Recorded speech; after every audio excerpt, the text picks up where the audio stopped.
Browns knew the risk that they were taking with this. This is probably what they envisioned.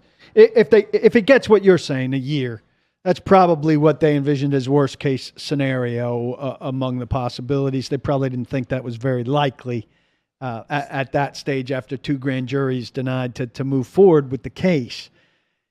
You think he has no regrets? He keeps saying. You think they have any? Paul, I don't think the Browns cared about what happened. I think they only care about what happens, because they know that he's been in an unprecedented situation with so many women accusing him of sexual assault, sexual misconduct, sexual harassment, and it's 24, could be 26, could be more than that. And so they knew there was going to be a penalty. They also know at some point it will be over. And at some point, he will be their quarterback with the suspension and the civil suits behind him, or the settlements, and he'll be able to focus on football now with a great young quarterback. I wonder if he will ever be able to duplicate his outstanding performance here, where he played home games indoors and then played division games in Nashville, Jacksonville, Indianapolis, as to opposed to playing on the banks of Lake Erie in a stadium that gets more wind than any stadium in the NFL. And that's even when the weather's nice. And then, of course, he has to play the division games outdoors and in the cold.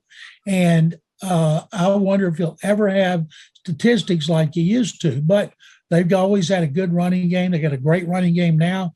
They put weapons around him. They have a defense. They have everything in place for whenever he's able to play. I think something that would be absolutely shocking is if Goodell did what they did in baseball and they suspended him 2 years like baseball has Trevor Bauer. That would be shocking to me. But I think the Browns, they don't care. If they cared, they wouldn't have given $230 million.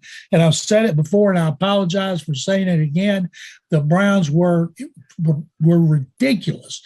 If they had gave him $230 million guaranteed, with no guarantee from him in writing that he would at least make this go away before training camp by reaching unprecedented settlements. Yes, and I realize anything involving this is a headline right now, but the headline last night that the Browns are not going to void the contract, I looked at that and said, of course, not yet. Of course they wouldn't.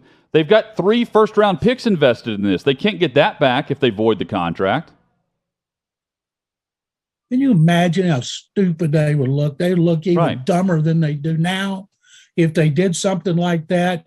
You talk about getting egg on your face, that'd be like 3 eggs on your face. Yeah,